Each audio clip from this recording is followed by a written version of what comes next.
పరిశుద్ధుడా, దయగలిగిన దేవ, నీ మాటలు శక్తివంతమైనవి, హృదయాలకు నెమ్మదినిచ్చి ప్రాణములను బలపరిచేటువంటి అయా అటువంటి శ్రేష్టమైన మాటలు మేము ధ్యానిస్తుండగా నీ దాసుని మరుగు చేసి మీరు మాట్లాడండి. మీరు మాట్లాడితే మేము బ్రతుకుతాం. మీరు మాట్లాడితే మాలో జీవం. మీరు మాతో మాట్లాడి మా ప్రాణములను తెప్పరిల్ల చేసి మా హృదయాన్ని బలపరిచి నీ వాక్కుతో మమ్మల్ని నడిపించమని. నాయన, సహాయకుడు అయిన దేవుడవు నీవు, అద్భుతాలు చేసే దేవుడవు నీవు, కార్యము చేసే దేవుడవు నీవు. సమస్త కార్యములు మీరు చేసి అభాగ్యులమైన మమ్ములను బలపరచు రీతిగా మీరు మాట్లాడి మమ్ములను పరిశుద్ధపరిచి మాట్లాడువానిగా బోధించువానిగా మీరు మాత్రమే ఉండి మమ్మల్ని నీ వాక్యపు వెలుగులో మా జీవితంలో చీకటిని వెలుగుమయముగా మార్చుకున్నట్లు సహాయం చేయమని యేసు నామములో అడిగి వేడుకొని ఉన్నాము తండ్రి, ఆమేన్. దేవునికి స్తోత్రాలు. ఈ ఉదయకాలాన్ని దేవుని వాక్యాన్ని ఆలకిస్తున్న మీ అందరికీ కూడా ప్రభు అయిన యేసుక్రీస్తు నామంలో నా హృదయపూర్వకమైనటువంటి వందనాలు. దేవుడు మిమ్మల్ని దీవించి ఆశీర్వదించును గాక. ఆమేన్. కొద్ది నిమిషాలు దేవుని వాక్యాన్ని మీతో పంచుకుంటాను. మనందరికీ తెలిసిన విషయాన్ని క్రొత్త కోణములో ధ్యానించే ప్రయత్నం చేద్దాం. హెబ్రీలకు రాసినటువంటి పత్రిక 12వ అధ్యాయం 16వ వచనాన్ని ఒకసారి చదువుకుందాం. హెబ్రీలకు రాసిన పత్రిక 12వ అధ్యాయం 16వ వచనం. ఒక పూట కూటి కొరకు తన జ్యేష్ఠత్వపు హక్కును అమ్మివేసిన ఏశావు వంటి భ్రష్టుడైనను వ్యభిచారి అయినను ఉండునేమో అనియు జాగ్రత్తగా చూచుకొనుడి. పౌలు గారు పత్రికను రాస్తూ ఒక్క పూట కూటి కోసం, మీ అందరికీ ప్రత్యేకంగా చెప్పక్కర్లేదనుకుంటున్నాను, కానీ తెలియని వారు కూడా ఉంటారని ఓ చిన్న చరిత్రను మీకు చెబుతాను.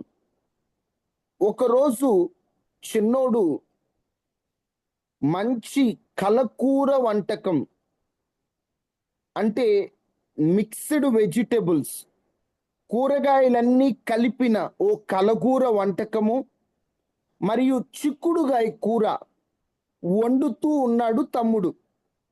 అన్నొచ్చి, తమ్ముడు బాగా ఆకలి అవుతుందిరా, నువ్వు వండుకున్న కూర నాకు ఇచ్చేవా అని అడిగాడు.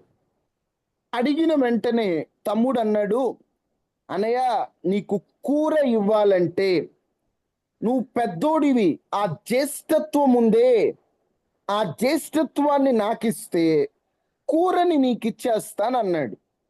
అప్పుడు వాళ్ళన్న, ఒరే, నేను చచ్చిపోతున్నాను రా, ఈ జ్యేష్ఠత్వం నాకెందుకు, నాకు కూరే కావాలని ఒక్క పూట కూటి కోసం, ఒక్క పూట ఆ కూర కోసం జ్యేష్ఠత్వపు హక్కుని, జ్యేష్ఠత్వపు పెద్దరికాన్ని అమ్మివేశాడు. అమ్మివేసిన తర్వాత చిన్నోడేం పెద్దోడయ్యాడు, పెద్దోడేం చిన్నోడయ్యాడు. ఆ చరిత్రను జ్ఞాపకం చేస్తూ ఒక్క పూట కూటి కోసం తన జ్యేష్ఠత్వాన్ని అమ్ముకున్న ఏశావు లాంటి భ్రష్టుడు, వ్యభిచారి మీలో ఉంటాడేమో, జాగ్రత్తగా చూసుకోండి.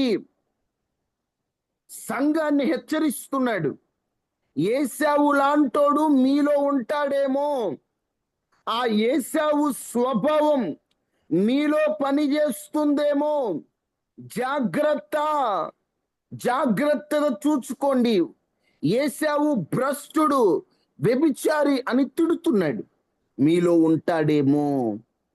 ఓ విషయానికి జాగ్రత్త అని రాయబడి ఉందంటే దాని అర్థం అక్కడ ప్రమాదం జరిగే అవకాశం ఉంది. అక్కడ నష్టం వచ్చే అవకాశం ఉంది, అక్కడ ఇబ్బందులు తలెత్తే అవకాశం ఉన్నాయి. అందుకే జాగ్రత్త అంటారు. ఉదాహరణకి ప్రయాణం చేస్తున్నారనుకోండి, బండి మీద జాగ్రత్తగా వెళ్ళండి అంటారు. ఎందుకు జాగ్రత్తగా వెళ్ళండి అంటారంటే, రోడ్డు మీద ఓ ప్రయాణం చేస్తున్నప్పుడు ఏ ప్రమాదం ఎటు నుండి వస్తుందో తెలియదు కాబట్టి జాగ్రత్త అంటారు. ఒకదానికి జాగ్రత్త చెబుతున్నామంటే ప్రమాదం జరిగే అవకాశం ఉంది, కొందరికి జరుగుతుంది, కాబట్టి మీకు జరగకుండా చూసుకోండి అంటారు. ఇప్పుడు ఏశావు వంటి భ్రష్టుడు, వ్యభిచారి మీలో ఉంటాడేమో అంటే ఆ ఉండే అవకాశం ఉంటే ప్రమాదం ఉందనేగా అర్థం, నష్టం ఉందనేగా అర్థం, ఏశావు లాంటోడు పని చేస్తున్నాడనేగా అర్థం. ఏమిటి అసలు ఏశావు స్వభావం? అది మనలో ఉండకుండా చూసుకోవడం ఏంటి? అంత డేంజరస్ స్వభావం ఏంటి ఏశావులో? చెప్పడం తిడుతూ చదువుతున్నాడు. భ్రష్టుడు, వ్యభిచారి ఉంటాడేమో చూసుకోండి జాగ్రత్త, మీలో పనిచేస్తుందేమో ఆ స్వభావం, జాగ్రత్త అని పదే పదే చెబుతున్నాడంటే ఏమిటి ఆ స్వభావం? అసలు ఏశావు ఎలాంటోడు? అసలు ఆయనలో అంత నష్టం తెచ్చేటువంటి క్రియలు ఏమున్నాయి? స్పష్టంగా మనందరం ధ్యానం చేద్దాం. ఇందాక మీకు చరిత్ర అర్థం కావాలని కట్టా కొట్టా తెచ్చా అన్నట్లు చెప్పాను, కానీ వాస్తవమైనటువంటి లోతుల్లోకి మనం వెళ్దాం. అసలు ఇంత జాగ్రత్త పౌలు భక్తుడు ఆ పత్రికలో చెప్పాడంటే ఏమిటి, అసలు ఏం జరుగుండొచ్చు చూద్దాం.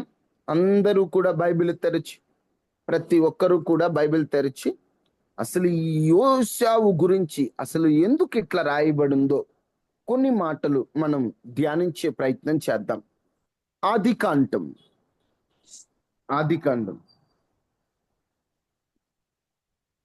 25వ అధ్యాయం 29వ వచనం. ఒకనాడు యాకోబు కలగూర వంటకము వండుకొనుచుండగా ఏశావు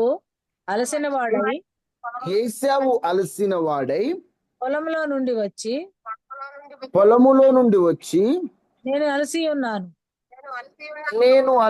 ఉన్నాను, నా మొర ఎర్రగానున్న దానిలో కొంచెము దయచేసి, ఎర్రని దానిలో నుంచి కొంచెము దయచేసి నాకు పెట్టమని అడిగాను. అందుచేత అతని పేరు ఏదోము అనబడెను. అందుకు యాకోబు జ్యేష్ఠత్వము నేడు నాకిమ్మని అడుగగా, నీ జ్యేష్ఠత్వము నేడు నాకిమ్మని అడుగగా ఏశావు నేను చావబోచున్నాను గదా, జ్యేష్ఠత్వము నాకెందుకు అన్నాడు. యాకోబు చాలా జాగ్రత్తగా మీరు వింటే, చిన్నవాడు వంట వండుకొనుచున్నాడు. ఏశావు అలసిపోయాడు. ఎక్కడి నుండి వచ్చి? పొలము నుండి ఎక్కడి నుండి వచ్చాడు? పొలము నుండి వచ్చాడు. నేను అలసిపోయాను, కొంచెం నాకు దయచేసి పెట్టు అని అడిగాడు తమ్ముడిని. అందుకు తమ్ముడు, నేను నీకు పెట్టాలంటే నీ జ్యేష్ఠత్వం నాకు ఇవ్వాలి అన్నాడు. అన్న వెంటనే ఇతను అన్నమాట 32వ వచనం, నేను చావబోచున్నాను కదా, జ్యేష్ఠత్వం నాకెందుకు, నేను చచ్చిపోబోతున్నాను, ఈ జ్యేష్ఠత్వం నాకెందుకు అన్నాడు.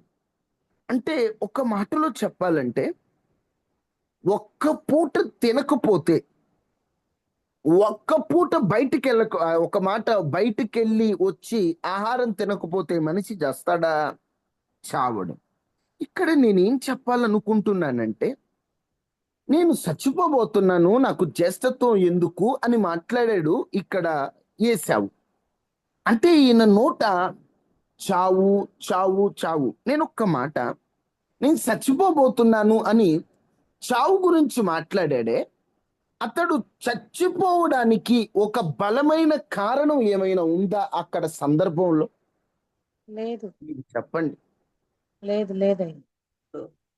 ఒక బలమైన కారణం, నేను చచ్చిపోబోతున్నాను అని.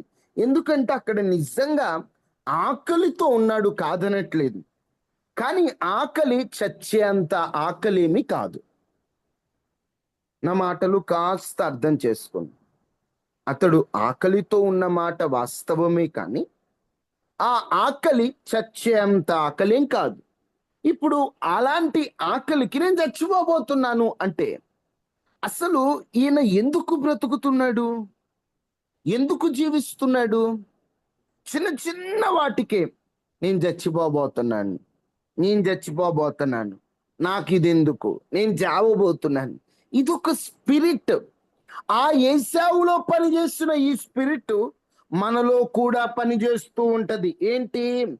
సమస్య చిన్నదే, కానీ ఎలా కనపడిద్దో తెలుసా? చాలా పెద్దగా కనిపిస్తా ఉంటది. ఇక వాళ్ళకి చావే పరిష్కారంలాగా అనిపిస్తుంటది. ఆ మాటలు కాస్త అర్థం చేసుకోండి తల్లి. చావే ఇక నాకు సొల్యూషన్. చాలా పెద్ద సమస్యలో నేను ఉన్నానంటారు, చాలా పెద్ద ఇబ్బందుల్లో నేను చచ్చిపోతాను. ఏంటి సమస్య? ఏమిటి సమస్య? ఒక ఆమె అంటుంది, నేను చచ్చిపోతాను బ్రదర్. ఎందుకమ్మా, ఎందుకు చచ్చిపోతావు? ₹1,00,000 అప్పు ఉందండి, నేను చచ్చిపోతాను. అవునమ్మా, మీకేంటి, మీరేం చేస్తారు, మీ పరిస్థితి ఏంటి, మీకేమన్నా ఆస్తులు పాస్తులు ఏం లేవా? ఉన్నాయ్యా, ఒక 10 ఎకరాల పొలం ఉంది, సొంత ఇల్లు ఉంది. 10 ఎకరాల పొలం ఉన్నోడికి ₹1,00,000 అప్పు కష్టమా? సాతాన్ ఏం చేస్తుంటాడంటే సమస్య చిన్నదే కానీ భూతద్దంలో చూపిస్తుంటాడు నీకు. ఇదిగో నీకు ఇక మార్గం ఉండదు, ఇక నువ్వు చచ్చిపోవడమే, ఇక నువ్వు చచ్చిపోవడమే. ఏ పెద్ద సమస్య అయినా తీర్చగలిగిన సమర్థుడైన దేవుడు నీతో ఉంటే నువ్వెందుకు చావాలా? ఈ ఏశావులో పనిచేసిన స్పిరిట్ నీలో పనిచేస్తుంది. జాగ్రత్త, జాగ్రత్త. నేను చచ్చిపోవాలి, ఏనంటున్నా, నేను చావబోతున్నా. అసలు చావు యొక్క అర్థమే తెలియట్లేదండి. నిజం చెప్పాలంటే చావు అనే మాట పదే పదే ఒకరి నోట ఎప్పుడు వస్తుందో తెలుసా? తాను ఎందుకు బ్రతుకుతున్నాడో అర్థం కాకపోతే వస్తుంది. అసలు ఏశావు ఎందుకు బతుకుతున్నాడు? ఒక ఆశయం ఉందా? ఒక ఆశ ఉందా? ఆశీర్వదింపబడాలనే తపనుందా? అతడు అడవికి వెళ్ళడం, లేదా పొలానికి వెళ్ళడం, మాంసం తెచ్చుకోవడం, తినటం, నానకబెట్టడం, ఇదే బతుకు. బతికిన 25 ఏళ్ళు దాదాపు తినటం, బతకడం. తర్వాత తమ్ముడిని చంపాలని పగతో బతికాడు. జీవితంలో ఇంకా ఒక ఆశతో, ప్రభువా నన్ను ఎందుకు పుట్టించావు, నా పట్ల నీ ప్రణాళిక ఏంటి, అసలు నేను ఎందుకు పుట్టానని ఎక్కడన్నా దేవుణ్ణి అడగలేదు ఏశావు. 20 ఏళ్ళేమో తిండి కోసం బతికాడు, మిగతా ఏళ్ళేమో పగ కోసం బతికాడు, తర్వాత ఏమో పిల్లల కోసం బతికాడు. ఇక దేవుడి కోసం బ్రతికినది ఏది? ఏశావు జీవితాన్ని ఒకసారి పరిశీలిస్తే, నేను చావబోతున్నా, నాకు అవసరం లేదు ఇది, నేను చచ్చిపోబోతున్నా. ఈ రోజున దయచేసి దయచేసి దయచేసి క్రీస్తుని వెంబడించే మనం చిన్న చిన్న సమస్యలకి చావుని వెతుక్కోకూడదు. చావు మాట మన నోట రాకూడదు. వస్తున్నాయి పరిస్థితులను బట్టి, వద్దమ్మా, ఈ రోజు నుండి ఆపేద్దాం, నేను చేస్తాను. చచ్చి ఏం చేస్తావు? నరకానికి వెళ్ళి యుగ యుగాలు కాలాల్సి వస్తుంది. ఈరోజు నీకున్న సమస్య ఒకటి, నేను అంటాను, నీ కోణంలో సమస్య చూస్తే చాలా పెద్దగానే కనపడుతుంది. నీ కోణంలో సమస్య చూస్తే చాలా పెద్దగా కనిపిస్తుంది, ఓ పర్వతంలా కనిపిస్తుంది. కానీ నా దేవుని కోణంలో సమస్య చూస్తే అది నిన్ను ఏమీ చేయలేదు, అది నిన్నేం చేయలేదు. దేవుని పిల్లలకి సమస్యను వారి కనులతో కాదు, ఆత్మనేత్రాలతో చూసే అలవాటు ఉండాలి. వర్షం పడట్లేదు, ఇబ్బందులు పడుతున్నారన్నప్పుడు ఏలియా కాలంలో వాళ్ళు మనుషుల కళ్ళుతో చూడలే, దేవుని కళ్ళుతో చూశారు. ఎలీషా కాలంలో అయితే శత్రువులు వస్తున్నారయ్యా, ఇబ్బందులు వస్తున్నాయ్యా, పనోడు వచ్చి తెగ టెన్షన్ పడుతుంటే అప్పుడు భక్తుడు అంటాడు, దేవా వీడి కన్నులు తెరవా అంటే అప్పటి వరకు వాడి కన్నులతో సమస్యను చూశాడు. తర్వాత దైవికమైన కళ్ళుతో చూస్తే ఆ సమస్యను తీర్చుటకు దేవుడు ఏర్పాటు చేసిన మార్గాలు కనబడ్డాయి. నేను ఒకటే చెబుతున్నా, నీ కళ్ళతో చూస్తే చావే, నీ కళ్ళతో చూస్తే సమస్య పెద్దదే, నీ కళ్ళతో చూస్తే దానికి మార్గం కనబడదు, నీ కళ్ళతో చూస్తే ఇక ఏం చేయాలో అర్థం కాదు, ఇక నీకు ఏ మార్గం తోచదు. ఒక్కసారి ఆత్మనేత్రాలతో చూడు, అది నీకు చాలా చిన్నది, నువ్వు భయపడాల్సిన పని ఉండదు. ఈరోజు నీ కళతో నువ్వు చూస్తున్నావు, అందుకే నీకేం అర్థం కావట్లా, అందుకే అలసి సొలసి కృంగి కృషించి మార్గం కానరాక ఏం చేయాలో అర్థం కాక ఎటు తోచని పరిస్థితుల్లో నీలో నువ్వే కృంగిపోతూ, నీలో నువ్వే అధైర్యపడుతూ, సరిగ్గా ప్రార్థన చేయలేక, ప్రార్థనలోకి రాలేక, వాక్యం చదవలేక, వాక్యాన్ని వినలేక, ధైర్యము చాలక నువ్వు సోలిపోయిన స్థితిలో ఉన్నావు. నీ కళతో కాదు, నా ప్రభు కళతో చూడు. క్రీస్తుని వెంబడిస్తున్న మన జీవితాల్లో ఒక్కొక్కసారి సమస్యలు వస్తుంటాయి. క్రీస్తుని వెంబడించడం అంటేనే చాలా కష్టం అండి. ఒక మాట మనందరికీ తెలిసిన మాటని ఒకసారి మనం అర్థమయ్యేటట్లు ఆ మాటను చూద్దాం సందర్భానుసారంగా. క్రీస్తుని వెంబడించే మనకు కొన్ని సమస్యలు వస్తాయి, రావని కాదు. వాటిని బట్టి మనం చావెందుకు ఎత్తుక్కోవాలి? క్రీస్తుని వెంబడించే వాళ్ళకి పెట్టిన రూల్ ఏంటి యేసుక్రీస్తు ప్రభు? మత్తయి సువార్త 16:24.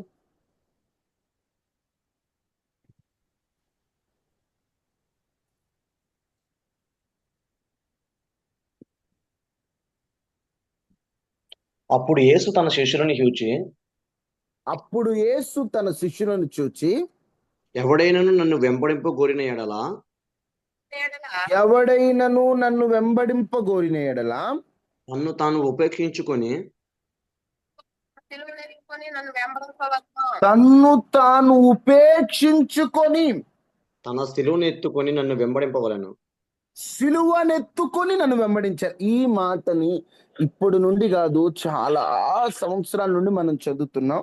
నేను అడుగుతున్న మాట, ఎవడైనా యేసుని వెంబడించాలంటే తనను తాను ఉపేక్షించుకొని అనుంది. మొదటిగా ఉపేక్ష అంటే ఏంటి? ఉపేక్ష అంటే సిద్ధపరచుకోవటమా, తగ్గించుకోవటమా? ఉపేక్ష.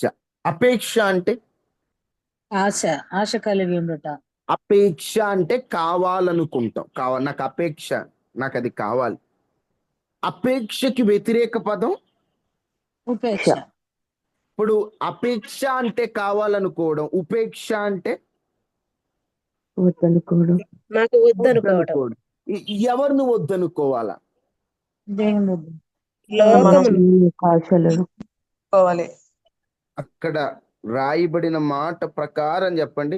తన్ను తాను వెంబడింప ఇంకా ఉపేక్ష. తన్ను తాను ఉపేక్షించుకోవడం అంటే ఉపేక్షించుకొని. బాగా తగిన ఆలోచించండి దేవుని మాటలు. తనని తానే వద్దనుకొని, తనకు తానే కొన్ని వద్దనుకొని, ఏమిటి? క్రీస్తుని వెంబడిస్తున్నాం, కొన్ని మనకి వద్దనుకోవాలి. ఇక మన ఇష్టాలు, మన కోరికలు, మనకున్నవన్నీ కూడా వదులుకొని ప్రభువుని నమ్ముకున్న మనకి కావాలనుకోవడమే తెలుసు. వద్దనుకునేది కూడా ఉంది. యేసు ప్రభు చెప్పిన బోధే అది. కొన్ని వద్దనుకోవాలి. ప్రభువు నమ్ముకున్న తర్వాత కొన్ని వద్దు అనుకోని వదిలేయాలి. ఇంకా నీ ఇష్టాలు వదిలేయాలి, నీ శరీర సుఖాలు వదిలేయాలి, నీవు అన్ని వదిలేయాలి. ఇక కొన్ని కావాలి అనుకోవడం భక్తి కాదు, కొన్ని వద్దనుకోవడం అసలు భక్తి. ఇప్పుడు కూర ఎవరు వండుకుంటున్నారు? చక్కగా కలగూరల వంటకం, చిక్కుడుగాయల కూర ఎవరు వండుతున్నారు? యాకోబు యాకోబు వండుతున్నాడు. ఎవరు వండుతున్నాడు?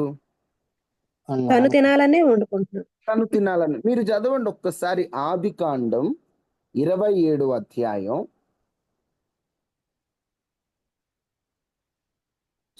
ఆదికాండం 25వ అధ్యాయం చివరి వచనం ఒక్కసారి చదవండి.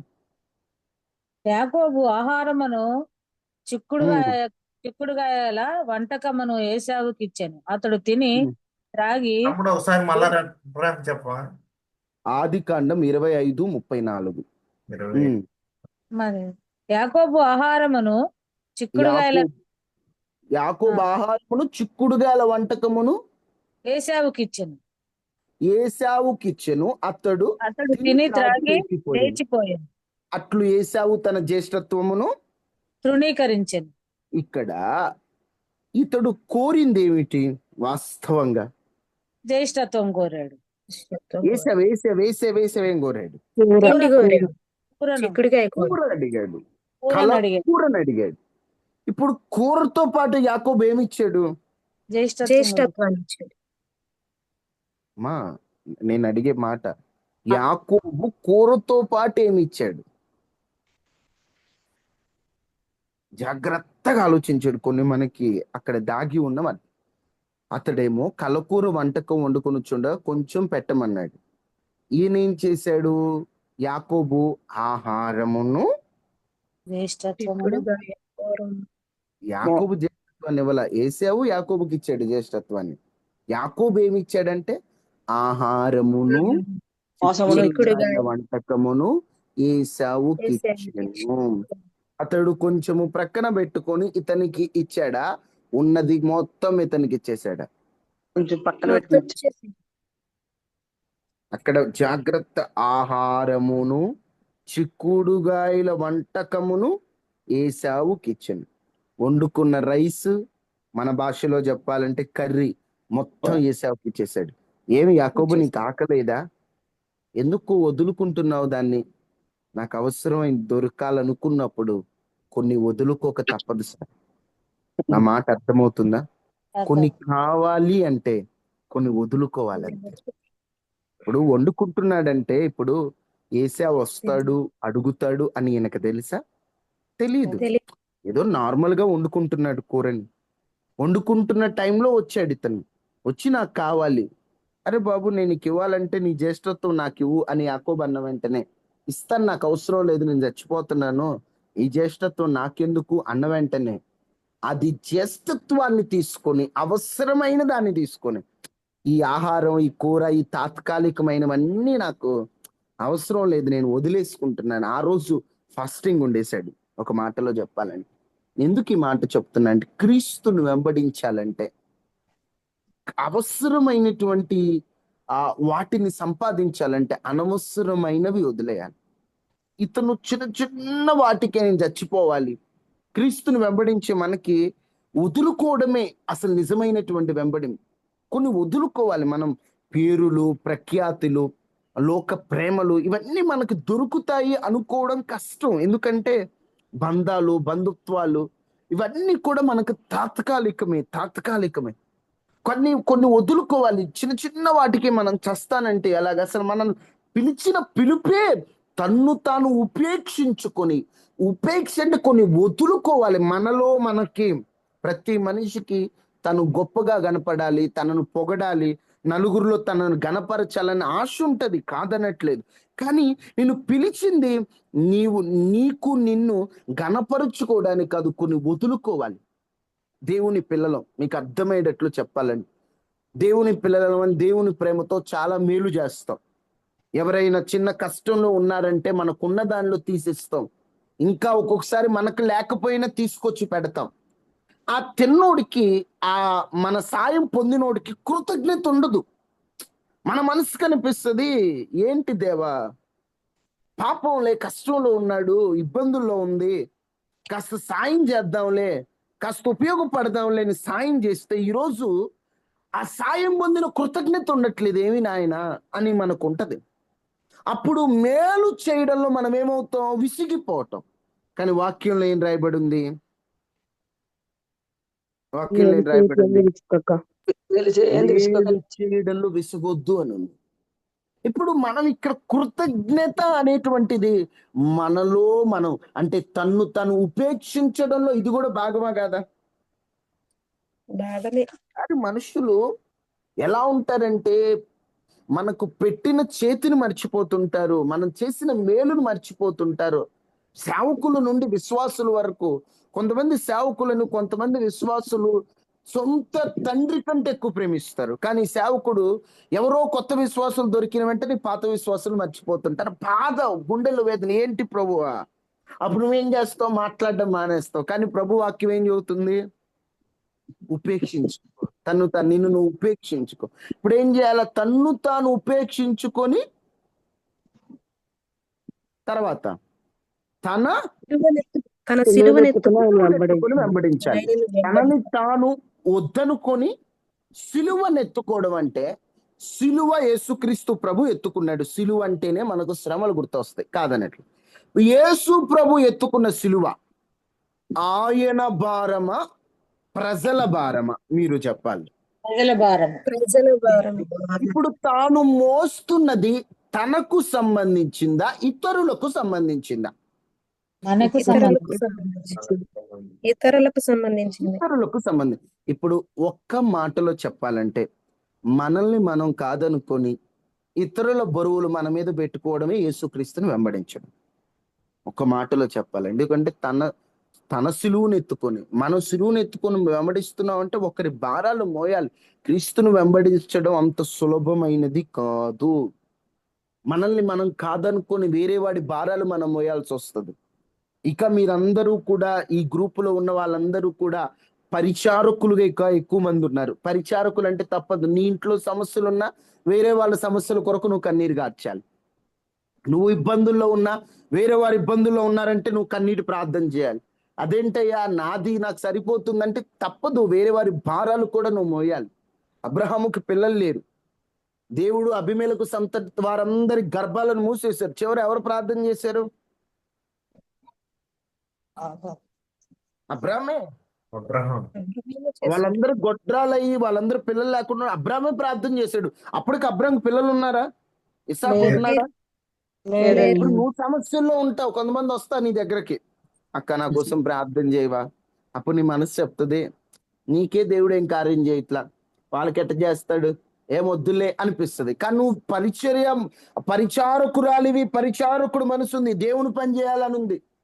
పరిచారకుడు అంటే సేవకుడని కాదు, దేవుని పని ఏదో ఒకటి చేయాలని ఒక వాంఛ, ఒక ఆశతో ముందుకెళ్తున్నవారు. ఇప్పుడు నీ దగ్గరకు వచ్చిన వెంటనే నీకు అనిపించింది నీకే కార్యం జరగట్లా, నీ ఇంట్లో వాళ్ళే మారలా, నువ్వేం చేస్తావు? వాళ్ళకి ప్రార్థన అని ఒక వెనకడుగు వేళని మనసు వస్తుంది. కానీ నువ్వేం చేయాలో తెలుసా? చేయాలి ప్రార్థన. నిజం చెప్పనా, నీకు కార్యం లేట్ అవుద్దేమో కానీ నువ్వు ప్రార్థన చేసిన వాళ్ళ జీవితంలో ఖచ్చితంగా దేవుడు కార్యం తొందరగా చేస్తాడు.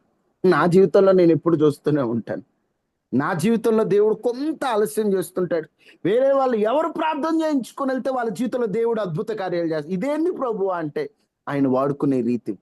మనల్ని మనం కాదనుకొని వేరే వారి భారాలు మోయడమేనండి క్రీస్తును వెంబడించడం అంటే. ఇప్పుడు క్రీస్తును వెంబడించేటువంటి మనసులో మనం ఉన్నప్పుడు ఇలాంటి సమస్యలు వస్తుంటాయి. మనల్ని మనం వద్దనుకునే పరిస్థితులు వస్తాయి. అలాంటప్పుడు మనం చావాలా? మీరు చెప్పండి. అలాంటప్పుడు మనం చావాలా? రాకూడదు.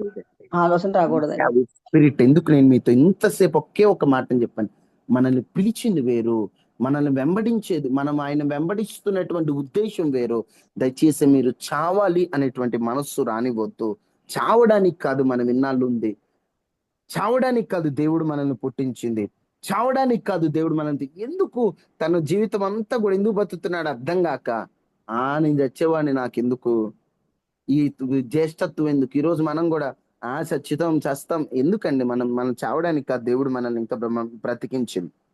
మన పట్ల దేవునికి ఒక గొప్ప ఉద్దేశం ఉంది, మన పట్ల దేవునికి ఒక గొప్ప ప్రణాళిక ఉంది. చావు అనే మాట సాతాను మాట. ఇన్నాళ్ళు నా నోట మీ నోట అందరి నోట వచ్చినాయి, ఎందుకు చచ్చిపోతే పోద్ది అని. కానీ ఈ రోజు నుండి నేను చావాలా? ఎందుకు చావాలండి మనం? ఎందుకు? నిజం చెప్పండి, మనం ఎందుకు చావాలి? న్యాయంగా బ్రతుకుతున్నాం, నీతిగా బ్రతుకుతున్నాం, క్రీస్తులో బ్రతుకుతున్నాం, మనది కానిది రూపాయి ఆశించకుండా బ్రతుకుతున్నాం. పస్తులున్న మాట వాస్తవమే కానీ ఏనాడు ఒకరి కడుపు కొట్టలేదు. ఇబ్బందులు పడుతున్న మాట వాస్తవమే కానీ ఏనాడు దారి తప్పలేదు. నష్టపోయిన మాట వాస్తవమే కానీ ఏనాడు ఒకరికి నష్టం కలిగించలేదు. దేవుని బిడ్డలుగా మనం శ్రమ అనుభవిస్తున్న మాట వాస్తవమే కాదు ఏనాడు దేవుని విడిచి విగ్రహారాధన వైపు వెళ్ళలేదు.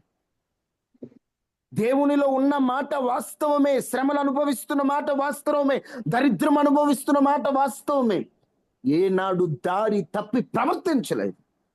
చిన్న చిన్న వాటిలో పడిపోయాం, శరీరాశలో చిక్కామేమో కానీ నా ప్రభు బాధపడేటువంటి పాపం ఎక్కడ చేయలేదు. ఒకవేళ చేసే పరిస్థితులు వచ్చినా తప్పించుకొని వచ్చేసాం. మనం ఎందుకు చావాలండి? ఇంత నీతిగా ప్రభు కొరకు బ్రతుకుతున్నాం. ఆయన ఇచ్చిన నీతే, ఆయన ఇచ్చిన పరిశుద్ధతే, ఆయన ఇచ్చిందే మనం ఉంటున్నాం. లోకస్తులందరూ తప్పుడు మార్గాల్లో ఉంటున్నా మన పరిశుద్ధతను కాపాడుకోవడానికి ప్రయత్నం చేస్తున్నా మనం ఎందుకు చావాలండి? నేను చావ కోరుతున్నాననే మాట మనకెందుకు రావాలి? నేను ఒక మాట అనుకుంటుంటానండి, దేవుని పిల్లలు ఎలాంటిదంటే వాళ్ళ చావు కూడా వాళ్ళ చేతుల్లోనే ఉండాలి. ఎలా అంటే చావు, కొంతమంది మీకు అర్థమయ్యేటట్లు చెప్పాలంటే చావు ఎలా అంటే ఒక వయసు వచ్చాక లేదా ఒక సమయం వచ్చాక, ప్రభువా ఇక చాలు, నేను నీ రాజ్యానికి వచ్చేస్తాను, నన్ను తీసుకెళ్ళిపో అని నువ్వు అడిగిన తర్వాత ప్రభు తీసుకెళ్ళాలి. అదొక గొప్ప మహిమ, తెలుసా అండి? ప్రభువా నా పని అయిపోయింది భూమి మీద, ఇక నాకు రోజులు అయిపోయాయి, నేను నీ రాజ్యంలోకి వస్తానని నీ పనులన్నీ పూర్తయ్యాక నువ్వే నీ ఆత్మను దేవునికి అప్పగించే ఆ కృప కలగాలి. ఈరోజు మనం అందరం ఎలా ఉన్నామంటే ఎందుకు బ్రతుకుతున్నాం తెలియదు, చీటికి మాటికి చేస్తామంటాం. నిజంగా మనం ఎప్పుడు చేస్తాం మనకు తెలియదు, కానీ మనం ఆ గొప్ప తీర్మానంలోకి రావాలంటే మనం చెప్పినప్పుడే దేవుడు తీసుకెళ్ళి అంత అంత పని మనం భూమి మీద జరిగించే వారిగా ఉండాలి. మీరు ఎప్పుడు కూడా అలాంటి అనొద్దు. ప్రభు తీసుకెళ్లాలంటే ఎవరు ఆపలేరండి. కొంతమందిని దేవుడు తన దగ్గర తీసుకెళ్లాలనుకుంటాడు. అప్పుడు ఏదో ఒక మార్గం ద్వారా దేవుడు తీసుకెళ్ళిపోతాడు. దేవుడు తీసుకెళ్లాలనుకున్నప్పుడు మనం ఎంత ప్రార్థన చేసినా ఎంతున్నా దేవుడు తీసుకెళ్ళిపోతాడు. ఒక వ్యక్తిని దేవుడు అర్ధాంతరంగా తీసుకెళ్ళాడంటే ఆ వ్యక్తి భూమి మీద ఉండటం మంచిది కాదు కాబట్టి దేవుడు తీసుకెళ్ళాడు అంటారు చాలా మంది. మంచోళ్ళకే వస్తాయి ఆ చావులు, మంచోళ్ళకే వస్తాయి అంటే దేవుడు మంచి వాళ్ళని ఈ లోకంలో ఉంటే వాళ్ళు ఎక్కడ దారి తప్పుతారేమోనన్న కారణంతో కూడా దేవుడు తీసుకెళ్ళి చాలా ఉన్నాయండి. అందుకని దేవుని వాక్యంలో కూడా స్పష్టంగా ఉంటది. దేవుడట, ఒక్కసారి ఆ మాట దేవుని వాక్యంలో నుంచే చూద్దాము. 57 యెషయా గ్రంథం 57, యెషయా 57 1. నీతిమంతులు నశించుట చూచి ఎవరును దానిని మనసు పెట్టరు, భక్తులైన వారు తీసుకొని పోబడుచున్నారు. కీడు చూడకుండా నీతిమంతులు కొనిపోబడుచున్నారని ఎవరికి తోచదు. భక్తులైన వారు తీసుకోబోబడుచున్నారు. ఎందుకు? కీడు చూడకుండా, కొన్ని కీడు లాంటి పరిస్థితులు చూడకుండా నీతిమంతులు కొనిపోబడుచున్నారు. ఎవరికి అది తోచట్లేదు. వారు విశ్రాంతిలో ప్రవేశించుచున్నారు, తమకు సూటిగానున్న మార్గమున నడుచుచున్నారు, పడకల మీద పరుండి విశ్రమించుచున్నారు. అయిపోయింది. ఎందుకు తీసుకెళ్తున్నాడు దేవుడు? కీడు చూడకుండా. రోజు ఈ మాటలు వింటున్న వారులారా, దేవుడు తీసుకెళ్లేటప్పుడు తీసుకెళ్తాడు. చావు అనే మాట నోటికి రానివ్వద్దు. ఒకే ఒక్క మాటని చెప్పానండి, ఇంకా చాలా ఉన్నాయి, రేపు చెప్తాను.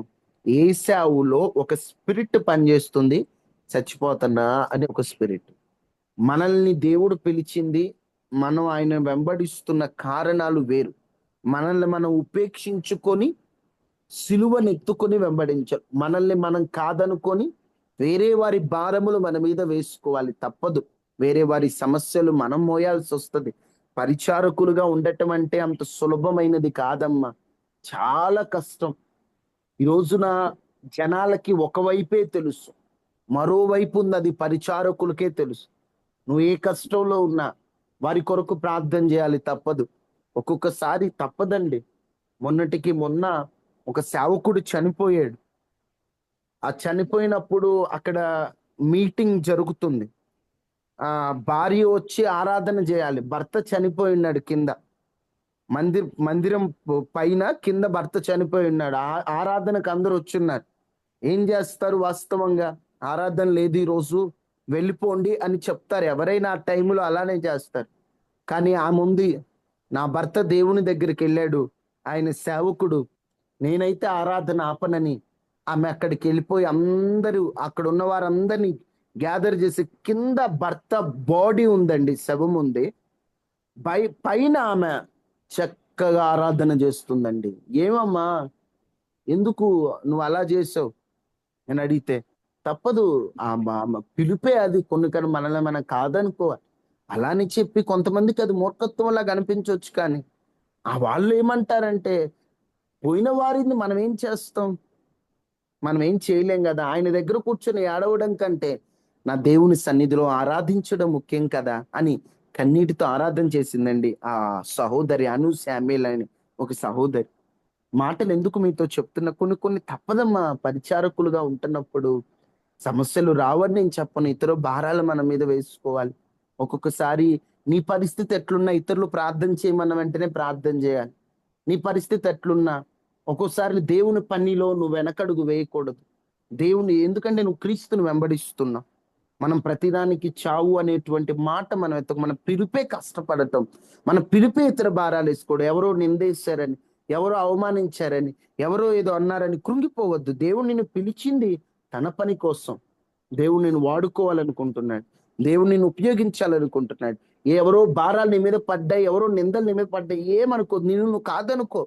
నీ మీద, నీ శరీరం మీద ఎన్ని నిందలు వేసినా నన్ను కాదు, నన్ను నేను వద్దనుకుంటున్నప్పుడు నా మీద నిందలేముంది అన్నట్లు అనుకో.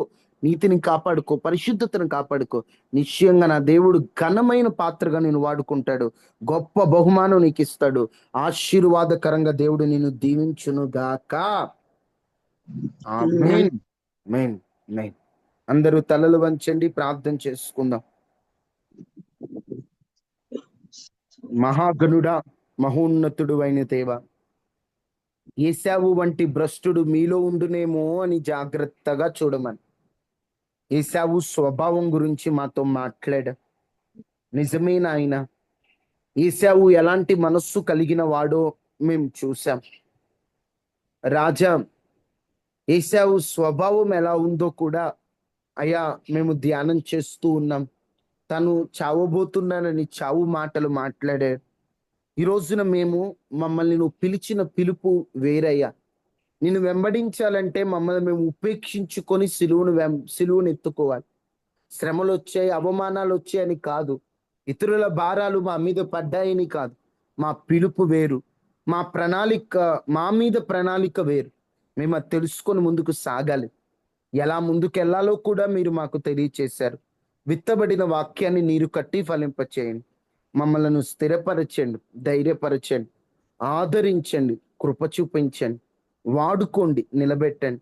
ఈరోజు ఈ ప్రార్థనలో పాల్గొని నాయన చావు ఆలోచనలు వచ్చాయి నన్ను బాధపడుతున్న వాళ్ళని ఓదార్చండి, ధైర్యాన్ని ఇవ్వండి. అనారోగ్యంతో ఉన్న వారికి స్వస్థతనివ్వండి, మానసికంగా కృంగిపోయిన వారికి ధైర్యాన్ని ప్రసాదించండి, విడుదల లేని వారికి విడుదల ఇవ్వండి, మనశ్శాంతి కావాల్సిన వారికి మనశ్శాంతినివ్వండి.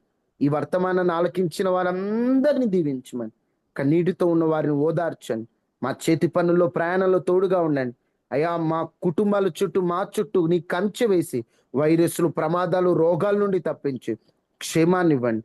నీ పిల్లల పక్షాన మీరు ఉండండి, ధైర్యపరచండి, ఆదరించండి, సహాయం చేయండి, కృప చూపించండి, మార్గాన్ని తెరవండి. మీరే మా పక్షము నిలవండి అయ్యా. మీరు మాకు ధైర్యాన్ని ఇస్తారని, కార్యం చేస్తారని విశ్వసిస్తూ గ్రూపు ప్రార్థనలు కూడా ఘనంగా జరిగించమని యేసు నామములో అడిగి వేడుకుంటున్నాము తండ్రి. ఆమేన్. ఆమేన్. తండ్రి అయిన దేవుని ప్రేమ, మారుడైన యేసుక్రీస్తు వారి కృప, పరిశుద్ధాత్మ నిండి సహవాసం మనకి మన కుటుంబాలకి ఎల్లప్పుడూ ప్రభు కృప తోడైండును గాక. ఆమేన్. ఆమేన్. ఆమేన్. ఆమేన్. తమ్ముడు, అందరికి వందనాలమ్మా. అన్న, ఇది నెలాఖరు అవుతుంది కదా, హాఫ్ నైట్ ప్రేయర్ ఒక వారం 10 రోజుల్లో పెట్టేటట్టు చూడు. హాఫ్ నైట్ ప్రేయర్ ప్రభు చిత్తం అయితే 30వ తారీఖు పెట్టుకుందామన్నా. 30వ తారీఖు అంటే నెక్స్ట్ డేకి వెళ్ళే ముందు, ఎందుకంటే అదే ఈ నెల జరగలేదు, 31వ తారీఖు లాస్ట్ మంత్ జరగలేదు కాబట్టి ప్రభు చిత్తమే ఆ రోజు ఏం మీటింగ్స్ లేకపోతే 30వ తారీఖు నైటే ప్లాన్ చేద్దాము. ఓకే తమ్ముడు. ఓకే అమ్మా. తమ్ముడు వందనాలమ్మా.